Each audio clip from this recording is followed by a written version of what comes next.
नमस्कार, मैं हूं सचिन, लेकर हाजिर हूं जो कहेंगे सच कहेंगे। वंदे मातरम, आजादी से पहले देशभक्ति का तराना और आजादी के बाद राष्ट्रगीत, जिस पर पूरे देश को नाज है। लेकिन अब वो कैसे बना सियासी हथियार, इसका सबूत आज संसद में दिखा। आजादी से पहले कांग्रेस के अधिवेशन में जिसे गर्व के साथ गाया जाता था, आज उसी कांग्रेस पर राष्ट्रगीत में कांट छांट के आरोप लगे और नेहरू को निशाने पर लिया गया। जब देश के गर्व की बात होती है तो बात होती है फिर सियासत की क्यों? सियासत की बात मचती है तो मारकाट क्यों हो जाती है? हर बार की तरह इस बार भी नेहरू जिम्मेदार। कब तक ऐसे आरोप लगाते रहेंगे सरकार? प्रधानमंत्री के भाषण पर अखिलेश यादव ने कहा कि उन्हें ऐसा लगा कि वंदे मातरम की रचना इन लोगों ने की है। प्रियंका गांधी ने तो यहां तक कह दिया कि बंगाल में चुनाव होने वाला है, जिसके लिए पीएम भूमिका बनाना चाहते हैं। तो सवाल ये, क्या संसद में वंदे मातरम पर चर्चा इसलिए कराई गई क्योंकि बीजेपी के निशाने पर बंगाल का चुनाव है? सवाल ये भी, क्या वंदे मातरम में कांट छांट से देश का बंटवारा हुआ? और क्या आज के भारत में वंदे मातरम पर विवाद बढ़ाकर और बहस कराकर सरकार संदेश क्या देना चाहती है? दूसरी स्टोरी गोवा के क्लब में हुए अग्निकांड से जुड़ी। सवाल यह कि क्लब में 25 लोगों की मौत का जिम्मेदार कौन? यह हादसा सिर्फ एक दुर्घटना या सिस्टम की बड़ी लापरवाही है? और सबसे अहम सवाल यह है कि बैन होने के बावजूद भी इंडोर फायरवर्क्स का इस्तेमाल क्यों किया जा रहा था? आज इसी पर जो कहेंगे सच कहेंगे।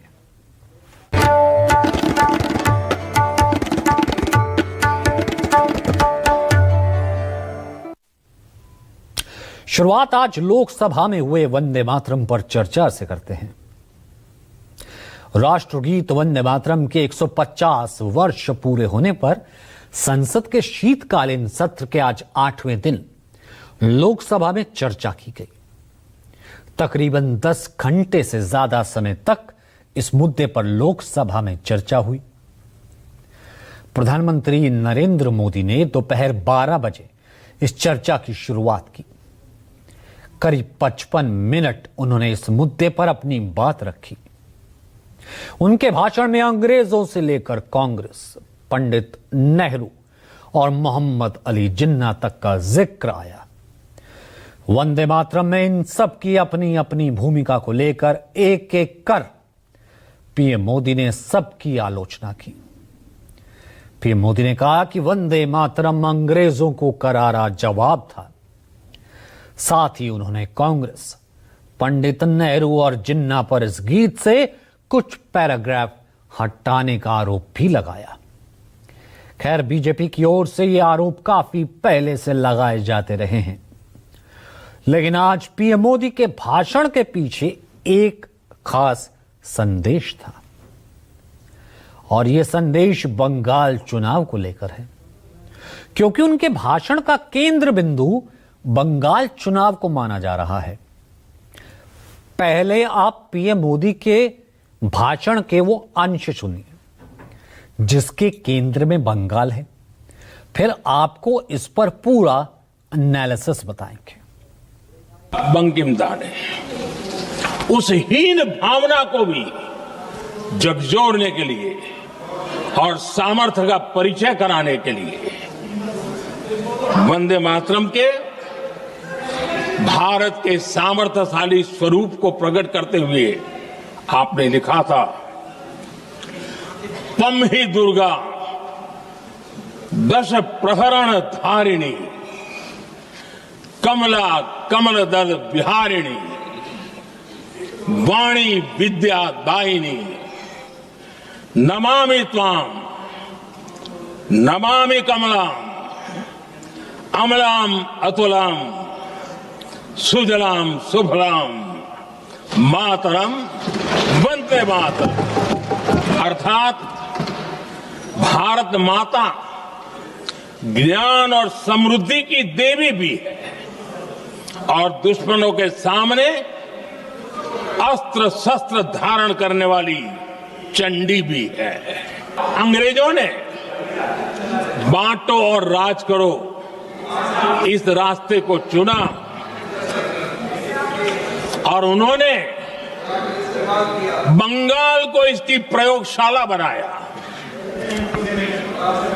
क्योंकि अंग्रेज भी जानते थे वो एक वक्त था जब बंगाल का बौद्धिक सामर्थ्य देश को दिशा देता था, देश को ताकत देता था, देश को प्रेरणा देता था। और इसलिए अंग्रेज भी चाहते थे कि बंगाल का ये जो सामर्थ्य है वो पूरे देश की शक्ति का एक प्रकार से केंद्र बिंदु है। और इसलिए अंग्रेजों ने सबसे पहले बंगाल के टुकड़े करने की दिशा में काम किया। बंगाल की एकता के लिए वंदे मातरम गली गली का नाद बन गया था और वही नारा प्रेरणा देता था। बंगाल का विभाजन तो हुआ, लेकिन एक बहुत बड़ा स्वदेशी आंदोलन खड़ा हुआ और तब वंदे मातरम हर तरफ गूंज रहा था। बंकिम बाबू ने ये जो भाव विश्व तैयार किया था, उनके भाव गीत के द्वारा उन्होंने अंग्रेजों को हिला दिया।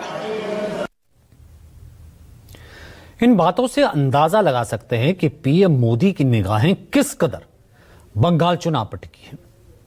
इसे एक और तरीके से आपको समझाते हैं, इसे समझने की कोशिश कीजिए कि किस तरीके से आज के भाषण में पीएम मोदी ने अपने 55 मिनट की स्पीच में वंदे मातरम शब्द का जिक्र 121 बार किया। इसके साथ ही देश 50 बार, भारत 35 बार, अंग्रेज 34 बार और बंगाल का जिक्र 17 बार किया। इतना ही नहीं, उन्होंने वंदे मातरम के रचयिता बंकिम चंद्र चट्टोपाध्याय का भी नाम 10 बार लिया। बंकिम चंद्र चट्टोपाध्याय 10 बार। इसके लिए नेहरू 7 बार, महात्मा गांधी 6 बार, मुस्लिम लीग 5 बार, जिन्ना 3 बार, संविधान 3 बार, मुसलमान 2 बार और तुष्टीकरण 3 बार कहा। जाहिर है वंदे मातरम के बहाने बीजेपी बंगाल चुनाव को साधने की फिराक में है। लाजमी है कि बीजेपी को रोकने के लिए कांग्रेस और बंगाल की मौजूदा सत्ताधारी टीएमसी को भी मैदान में उतरना पड़ा। कांग्रेस सांसद और पार्टी महासचिव प्रियंका गांधी ने तो वंदे मातरम पर चर्चा कराने के पीछे सरकार की पूरी मंशा ही उजागर कर दी। माननीय सदस्यगण, आज हम सदन में हमारे राष्ट्रीय गीत वंदे मातरम की 150 वर्ष की यात्रा का स्मरण कर रहे हैं। लोकसभा स्पीकर ओम बिरला के इस ऐलान के साथ ही वंदे मातरम पर आज चर्चा की शुरुआत हो गई। खुद प्रधानमंत्री नरेंद्र मोदी ने लोकसभा में चर्चा की शुरुआत की। अपने भाषणों में पीएम मोदी ने जिस तरह बंगाल को साधा, विपक्ष भी उनकी सियासी मंशा को भांप गया। पीएम मोदी के बाद मुख्य विपक्षी दल कांग्रेस की तरफ से लोकसभा में पार्टी के उपनेता गौरव गोगोई ने सबसे पहले अपनी बात रखी। गोगोई ने पीएम मोदी के भाषणों की आलोचना करते हुए स्पष्ट शब्दों में कहा कि आपने बंगाल को नहीं समझा। इसके बाद बारी समाजवादी पार्टी चीफ और सांसद अखिलेश यादव की आई। उन्होंने भी अपने भाषण में बंगाल का जिक्र किया। वाकई में बंगाल की इस पवित्र भूमि में एक अद्भुत ताकत है जिस भूमि ने हमारे देश को ना सिर्फ हमारा राष्ट्रगान दिया, लेकिन राष्ट्रगान के साथ हमें राष्ट्रगीत भी दिया। वास्तविक में अगर मैं बोलूं कि आपके पार्टी ने कभी बंगाल को समझने की कोशिश ही नहीं की। सत्ता के लालच में आपने कभी बंगाल को समझा ही नहीं। आपने बंगाल की भक्ति को नहीं समझा। आपने बंकिम चंद्र चटर्जी को नहीं समझा। बंकिम चंद्र चटर्जी की जो विचार थे, ये पूरा जो विज्ञान को लेके जो उनके विचार थे, एक फ्री इंडिया को लेके जो उनकी विचार थी, आपने नहीं समझा। जिस समय बंगाल में बच्चों ने गाना गाया, इस गीत को अपने क्लासरूम में गाया, उस समय भी अंग्रेजों ने उनके खिलाफ मुकदमा लगा के उन्हें जेल भेजने का काम किया। ये वंदे मातरम अंग्रेजों ने बैन भी कर दिया। 1905 से लेकर के 1908 तक बैन कर दिया गया, और बैन के बाद भी लोग माने नहीं, हमारे क्रांतिकारी लोग माने नहीं, और वंदे मातरम को हमेशा उन्होंने अपने दिल और दिमाग में रखा और जनता के बीच में इस आंदोलन को आगे बढ़ाते रहे। अध्यक्ष महोदय जी, आपने आज विपक्ष की ओर से बात यहीं खत्म नहीं हुई। दोपहर बाद शाम 4 बजे बारी कांग्रेस महासचिव और सांसद प्रियंका गांधी की आ गई। उन्होंने सिर्फ 2 लाइनों में ही इस चर्चा के पीछे सरकार की असल मंशा की पोल खोल दी। उन्होंने पीएम मोदी को निशाने पर लेते हुए साफ शब्दों में कहा कि बंगाल में चुनाव आने वाला है और ऐसे में प्रधानमंत्री अपनी भूमिका बनाना चाहते हैं। इसकी वजह क्या है? हम आज यहाँ ये बहस क्यों कर रहे हैं? हमारा राष्ट्रगीत है, इस पर क्या बहस हो सकती है? हम ये बहस यहाँ आज 2 वजहों से कर रहे हैं।